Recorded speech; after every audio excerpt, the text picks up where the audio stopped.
কেন্দ্রীয় শহীদ মিনার থেকে যুক্ত হচ্ছেন সহকর্মী শাতিলা শারমিন এবং ফারুক ভূঁইয়া রবিন। আমরা সরাসরি চলে যাব তাদের কাছে।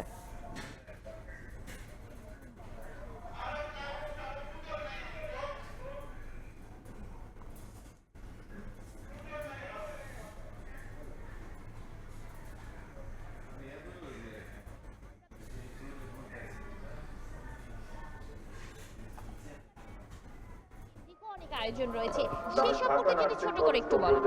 জি, আমি দেখেছি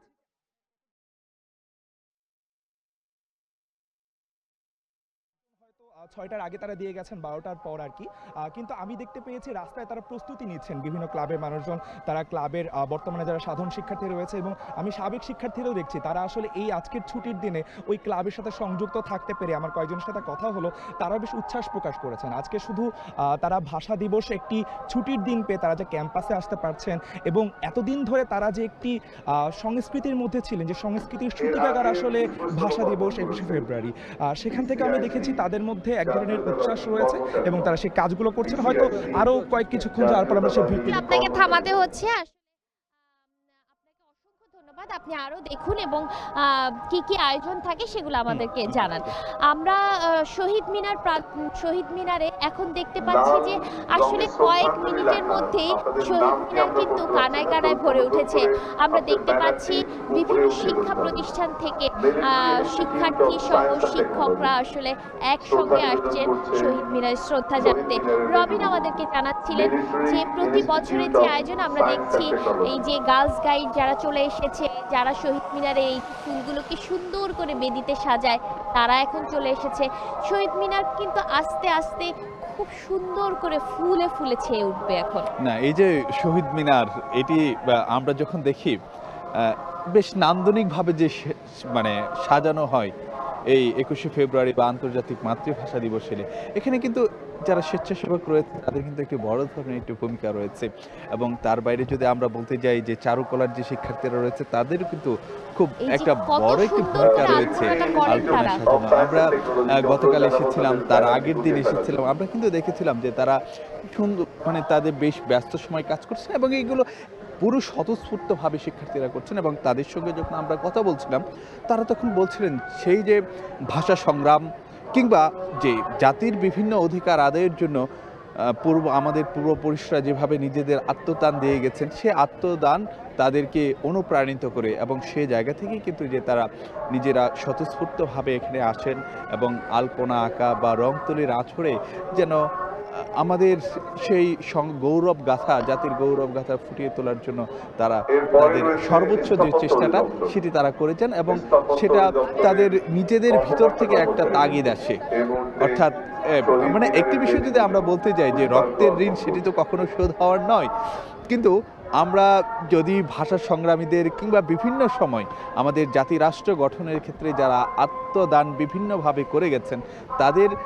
প্রতি যদি আমরা সম্মান জানাই, সেটির মধ্য দিয়ে কিন্তু যে হয়তোবা যে তাদের রক্তের ঋণ কখনো শোধ হবে না, কিন্তু আমরা নিজেরা একটু নিজেদের মধ্যে একটা তৃপ্তি আসবে যে না, আমরা তাদেরকে যে সম্মানটা জানানোর কথা ছিল বা যে শ্রদ্ধাটা জানানোর কথা ছিল সেটা আমরা জানাতে পেরেছিলাম। রবিন, একদম ছোটবেলায় আপনার কি মনে আছে যে প্রথম যখন আসলে ভাষা দিবসের সাথে পরিচয়, তখন আমরা ছোট্ট করে একটা শহীদ মিনার করতাম, মাটির শহীদ মিনার, সেই শহীদ মিনার আমরা বানাতাম, বানিয়ে সেই শহীদ মিনারে ফুল দেওয়া, এই যে খেলার মধ্য থেকে আস্তে আস্তে ধীরে ধীরে আমরা ভাষা শহীদদেরকে চিনেছি। আমরা হয়তো জানতাম এর গুরুত্ব তখন, কিন্তু এই যে ভাষা আন্দোলনকে নিয়ে, অপর ২১শে ফেব্রুয়ারিকে নিয়ে বাঙালির, বা আমরা যদি বাঙালি না বলি বাংলাদেশি মানুষের যে আবেগ, সেই আবেগের জায়গাটা কিন্তু অনেক বড় একটা বিষয়। এখনো কিন্তু গ্রাম বাংলায় গেলে যেটি দেখা যায় যে যারা শিক্ষার্থীরা রয়েছেন, শিশু কিশোররা রয়েছেন, তারা কিন্তু কলা গাছ দিয়ে একটা অস্থায়ী শহীদ মিনার বানানোর তারা চেষ্টা করেন এবং ২১শে ফেব্রুয়ারি এলেই তারা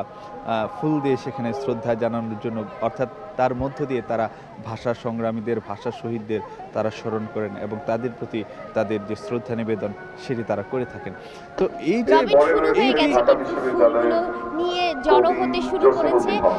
নিয়ে আসছে এবং হচ্ছে ফুলগুলো আস্তে আস্তে সাজানো শুরু হয়ে গেছে। এই দৃশ্যটি কিন্তু আমার কাছে শহীদ মিনারের সবচেয়ে সুন্দর লাগে, যে এই স্বেচ্ছাসেবকরা যখন সুন্দর করে আলপনার মধ্যে এই শহীদ মিনারের ফুলগুলো দিয়ে পুরো বেদিটা সাজিয়ে ফেলেন এবং প্রতি বছরই যখন তারা কাজগুলো শুরু করেন মানে অক্লান্ত পরিশ্রম করে, কিন্তু এই ভোর থেকে শুরু হলো, সেই সূর্য উঠে যাবে, এর মধ্যে কিন্তু কাজগুলো করতে থাকবেন তারা এবং আস্তে আস্তে আস্তে আস্তে এই স্মৃতির মিনার কিন্তু সেজে উঠবে। সাধারণ মানুষের আনাগোনা আরো বাড়তে শুরু করেছে, আমরা দেখতে পাচ্ছি পিছনে লাইন শুরু হয়েছে কিছুটা, হ্যাঁ, সেটাও আমরা দেখতে কিন্তু পাচ্ছি। যেটি দেখতে পাচ্ছি এখন জগন্নাথ হলের যে জগন্নাথ হল ক্রসিং যে মোড়টা সেই পর্যন্ত কিন্তু মানুষের ভিড় কারণ সেটি কিন্তু ওই দেখা যাচ্ছে। পলাশীর মোড় থেকে আসলে সবাই এখানে ঢুকবেন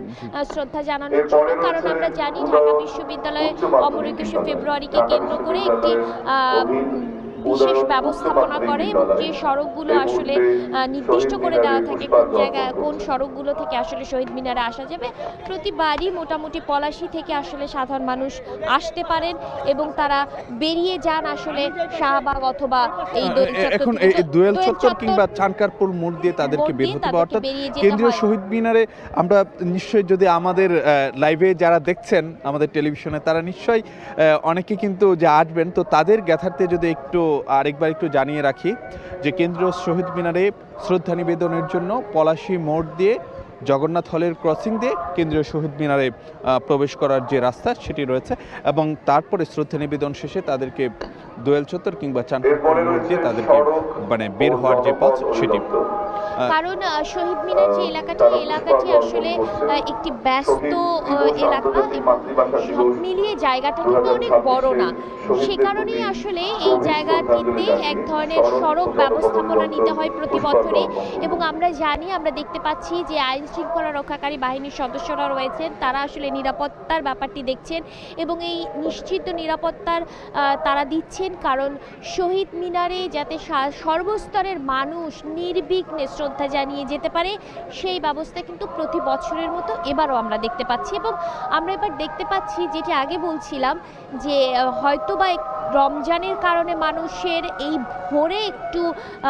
ভিড়টা কম, কিন্তু কারণ আমরা প্রতিবার এই সময়টা থেকে অনেক ভিড় হয়ে যেতে দেখি, এবার হয়তো ভিড়টা কম, আরেকটু বেলা গড়ানোর পরে হয়তো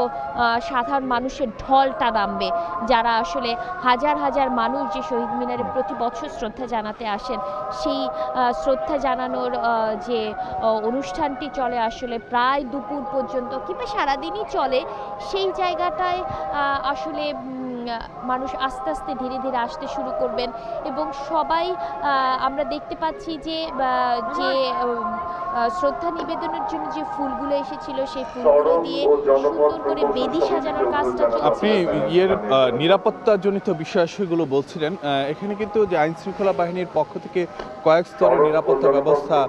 নেওয়া হয়েছে। এখানে কিন্তু র্যাব, পুলিশ তারা যেমন সক্রিয় ভূমিকা রয়েছেন, ঠিক একইভাবে কিন্তু আমরা সাদা পোশাকেও অনেক বাহিনীর সদস্যদের যে তৎপরতা সেটি কিন্তু লক্ষ্য করা যাচ্ছে এবং বিভিন্ন গোয়েন্দা সংস্থার যে নজরদারি সেটিও কিন্তু আমরা দেখতে পাচ্ছি। এবং গতকাল মানে কেন্দ্রীয় শহীদ মিনারের সবশেষ প্রস্তুতি দেখতে আইন শৃঙ্খলা বাহিনীর শীর্ষস্থানীয় কয়েকজন কর্মকর্তা কিন্তু যে এখানে এসেছিলেন, তারা পুরো পরিস্থিতি পর্যবেক্ষণ করে গিয়েছিলেন এবং সেখানে র্যাবের মহাপরিচালক এবং ঢাকা মহানগর পুলিশের কমিশনার এসেছিলেন এবং তারা যে কথাটি বলছেন যে নিরাপত্তাজনিত কোনো হুমকি নেই বা সেই ধরনের কোনো যে শঙ্কা সেটি নেই, কিন্তু তারপরও যে সর্বোচ্চ যে তাদের যে প্রস্তুতি সেটি কিন্তু মানে রয়েছে এবং সেখানে যদি বলতে যাই bomb disposal unit, dog squad, সেইগুলো কিন্তু যে মানে তাদের মানে সতর্ক অবস্থানে রয়েছে। এই কথাগুলো কিন্তু আইন শৃঙ্খলা বাহিনীর পক্ষ থেকে জানানো হয়েছে। একটু পরিবেশ দেখতে পাচ্ছি, কারণ এক পাশ থেকে এসে আরেক পাশ দিয়ে বেরিয়ে যাচ্ছে, ভিড়টা আস্তে আস্তে বাড়তে শুরু করলে আসলে তখন অবস্থাটা আসলে বোঝা যাবে আসলে কিরকম। রবিন, আসলে এখন এই সময়ের জন্য শেষ করতে হচ্ছে, আমরা হয়তো আরো পরবর্তীতে যখন ভিড় আরো বাড়তে থাকবে এখানকার যে সর্বশেষ পরিস্থিতি সেই পরিস্থিতি আবারও জানিয়ে দেব।